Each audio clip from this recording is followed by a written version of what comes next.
میں ایمبریالوجی کے متعلق بتاؤں آپ کو. ایمبریالوجی کیا ہے؟ یہ علم الجنین، بچے کی ولادت کے جو معاملات ہوتے ہیں اس کو ایمبریالوجی کہتے ہیں.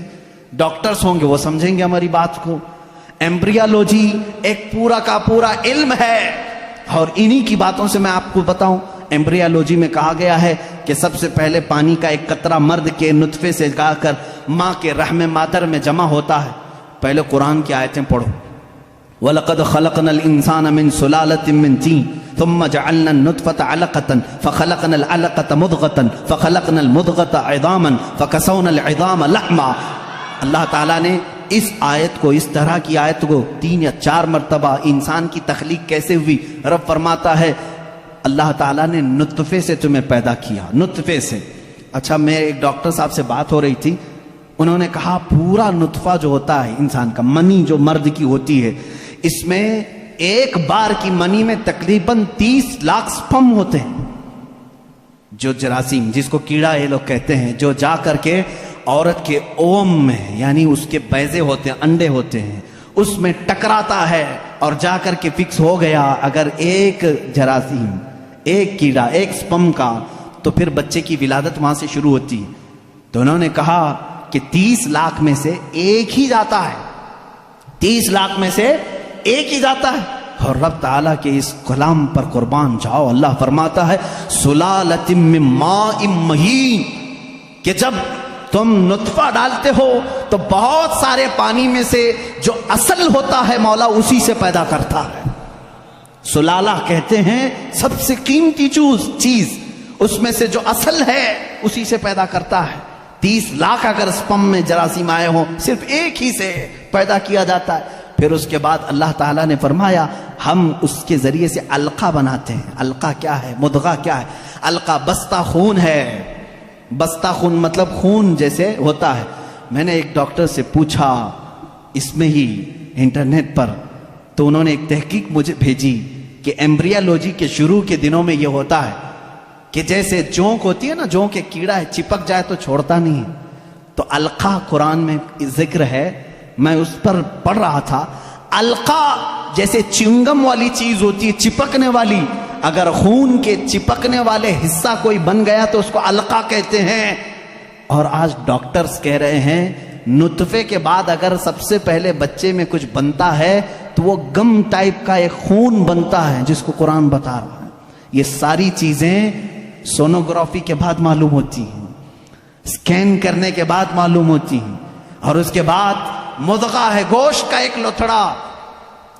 اس میں اللہ تعالیٰ نے جو مضغہ لفظ استعمال فرمایا، اس کا مطلب کیا ہے یہ بھی ڈاکٹرز اس کی بھی تسلیم کریں گے. ایک بہت بڑا سائنسدان ہے، اس سے پوچھا گیا 3rd سٹیج ایمبریالوجی سٹیجز میں سے 3rd سٹیج کیا ہے؟ تو اس نے ایک لمبا سا آٹا یا کچھ چنگم لیا، اس کو دانتوں میں رکھا، چبا کر کے دکھایا، ایک لمبا کیڑا اور اس پر دانتوں کے نشان، دانتوں کے نشان. ڈاکٹرز جب سکیننگ کریں گے تو ان کو یہ پتا چلے گا کہ پہلے ماں کے پیٹ میں ایک لمبی چیز بنی جس پر دانتوں کے نشان جیسے. قرآن نے مضغہ کہا. مضغہ کیا چیز ہے؟ جب عربی میں اس کا ترجمہ دیکھا گیا تو ایسی چیز جو لمبی ہڈی ہو اور اس میں جگہ جگہ سے کاٹا گیا ہو، مضغہ اس کو کہتے ہیں.